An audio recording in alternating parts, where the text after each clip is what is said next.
Viva! UDPS, viva! Viva! Parlement debout, Union sacrée, État de droit, viva! Viva! Viva! Viva! Tshisekedi Super National, Félix Président de la République, Béton, Bigouche, Maëlou Danser.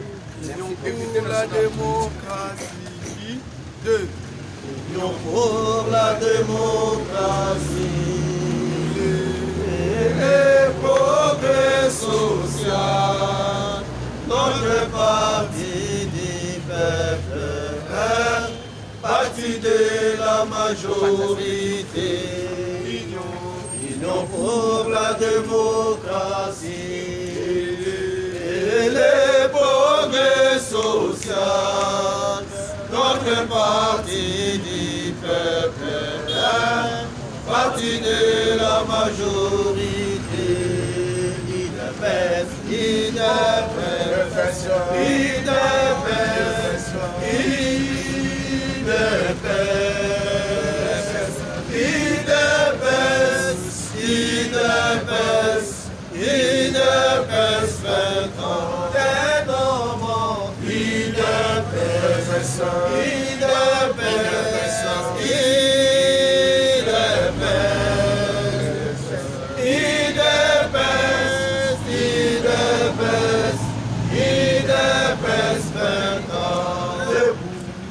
Combattants de l'UDPS, luttons pour la démocratie, la liberté du pouvoir. Ils sont l'émanation du peuple, debout, combattants de l'UDPS, luttons pour la démocratie, la liberté du pouvoir. Sont l'émanation du peuple.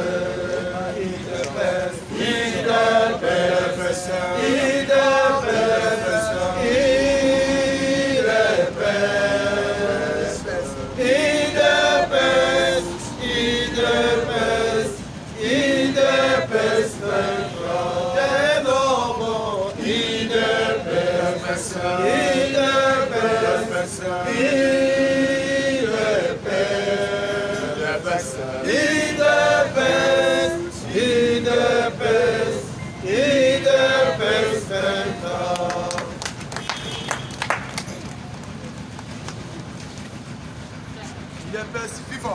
Viva! UDPS, viva! Viva! UDPS, viva! Viva! Viva! Viva! Tshisekedi Super National, Félix Président de la République, peuple d'abord, peuple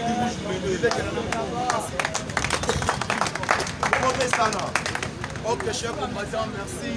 Ndenge tokutani na ntongo ya lelo.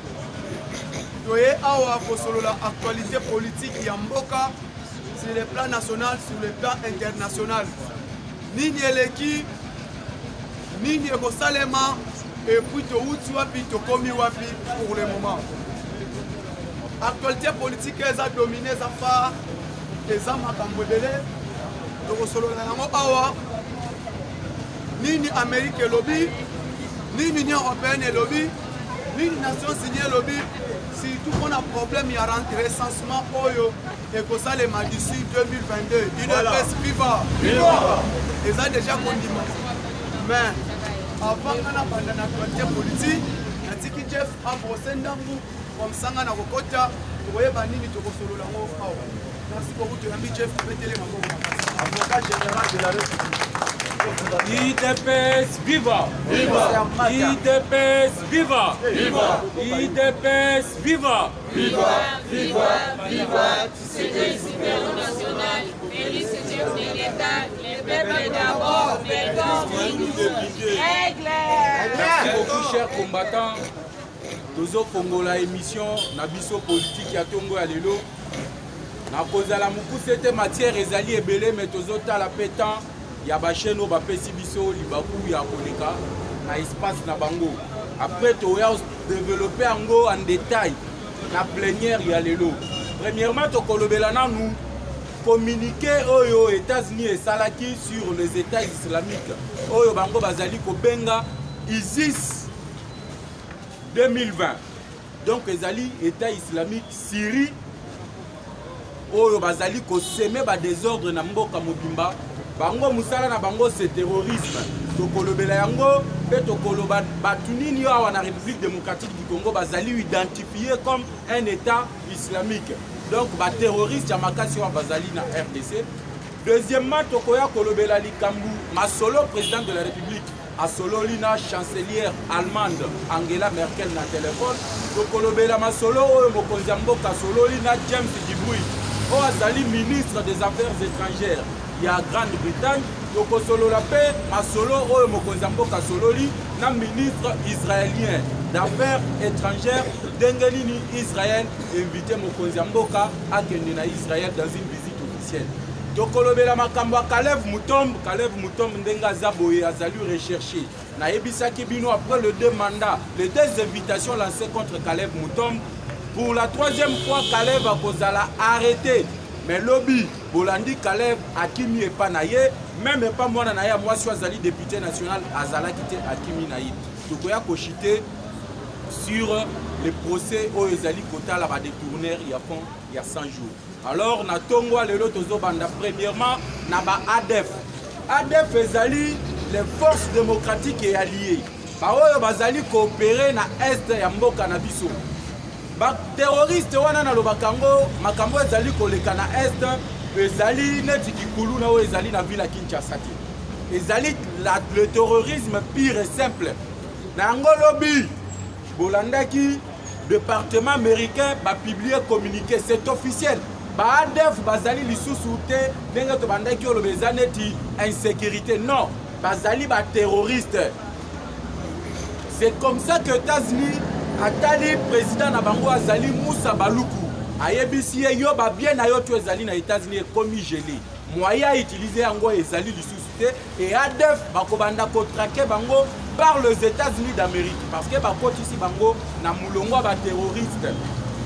Donc les ADF batwana ba Ougandais bazali lisusu mouvement ya ko créer insécurité na est mboka na biso bakoti na mulongo ya ba terroriste bazalaki le mukolo elekaki si je ne me trompe pas mercredi les États-Unis bakisi bango na mulongo ya ba état islamique bao bazali coopérer na Syrie bao bazali coopérer na ba pays arabes awa en Afrique bazalaki na Mozambique mais avant-hier nde baye ko identifier pe ba ADF neti bazali ko collaborer na état islamique donc bazali sous sanction et même l'ambassadeur américain accrédité à République démocratique du Congo Aouti Kolobayango il a été clair à lobby les ADF seront traqués en République démocratique du Congo par le service de renseignement américain.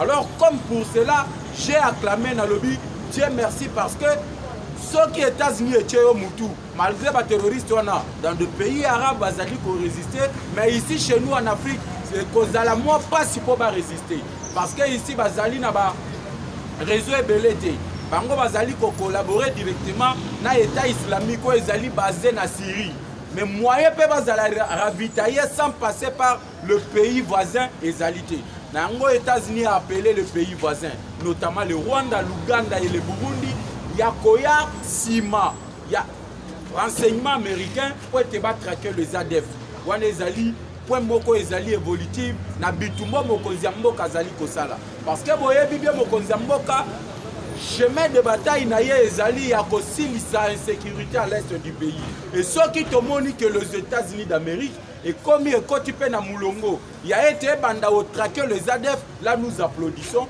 nous disons Dieu merci bande qu'on a biso bakufi mingi mais aujourd'hui et ça doit prendre fin notamment avec l'UA ambassadeur Luc Antanasio italien yango moni ba américain l'Union européenne ba komi ko se mobiliser te bitumba wana ici là nous disons Dieu merci ba français ba lobaka à quelque malheur à quelque sorte le malheur est bon yango bomoni malgré toujours se plaindre l'UA ambassadeur te mais après koku fanaye tout le monde a déclaration comme au Salema, l'action est comme au Salema, au Ezokende, et là qui sait que non, d'ici 2022, peut-être insécurité dans l'Est et aussi là. Je vais parler maintenant, il y a ma solo, au Mokonzambo Kaucho Sala, na Angela Merkel, ou Azali chancelière allemande. chancelière allemande, c'est comme si awa na République démocratique du Congo tozo benga ye premier ministre Sama Lukonde. Et pas na bango na Allemagne ba benga kaye chancelière. Ba solo la ki na téléphone na mokonzi ya mboka na coopération bilatérale entre les deux pays, entre la République démocratique du Congo et l'Allemagne et la République fédérale d'Allemagne. Na masolo na bango Angela Merkel a félicité na mokonzi ya mboka.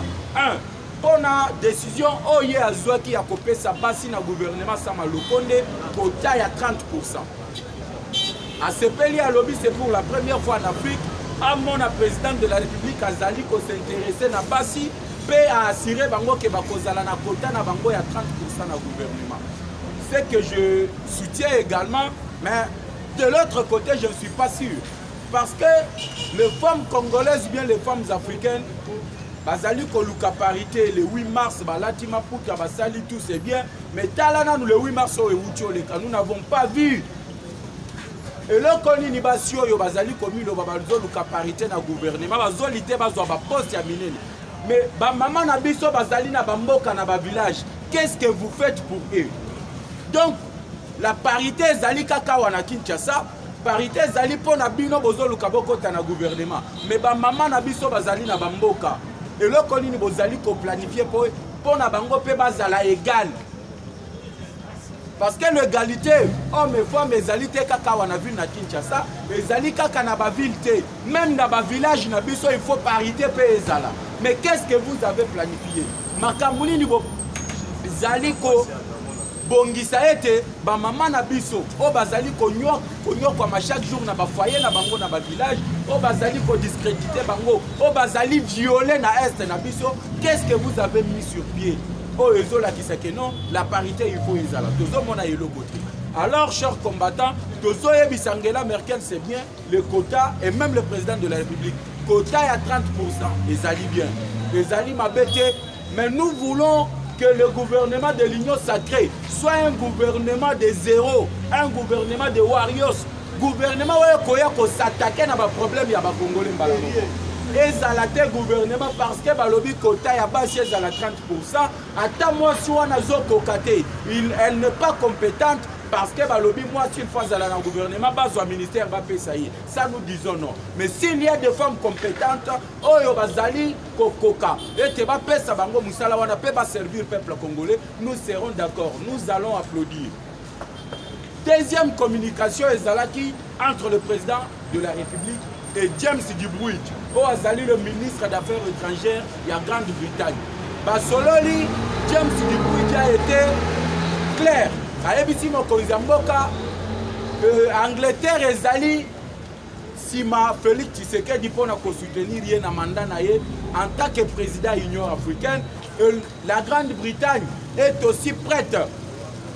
Il y a qu'à soutenir le bureau et le Sénat, le bureau Assemblée nationale, oyo bauti ko installer. Balobi bazali bazala na esengo mingi bazali ko sepela ndenge nini Félix Tshisekedi a changé classe politique en République démocratique du Congo, pe azali ko s'aligner derrière l'intérêt du peuple congolais.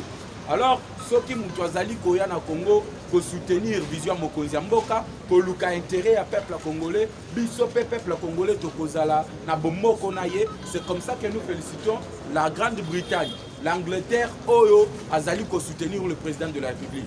Troisième communication ezalaki entre le ministre d'Affaires étrangères, il y a l'État d'Israël, bien l'État hébreu, yé a bengi mokonzi mboka a invité Yepote Akende na Israël dans une visite officielle. La réponse du président de la République a été claire à Yebisie. Nandimi invitation na yo, mais nous attendons que les conditions sanitaires soient réunies et après mokonzi mboka kozwa pe ponaye akokende na Israël. Ezali émission tokobanda plénière, je brosse nazo sala synthèse na kosuka na likambo etali Kalev Mutombo. Kalev Mutombo ndenga zaboye na yebisa kabino mambu masobele makambo esi échangé.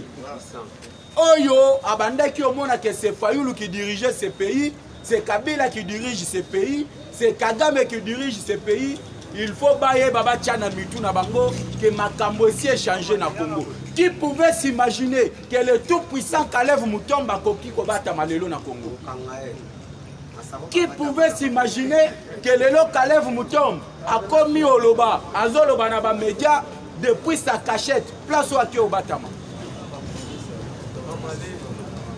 Kalev Mutombo Babenga qui est pour la première fois, Basalela qui invitation, Bayebissie yo Ozali ancien dignitaire, Ozala qui ancien administrateur général et ANR. Tokoki kobenga yo nenge batutu babenga kabangoti. On te donne l'honneur, yaka ko répondre na invitation ya parquet.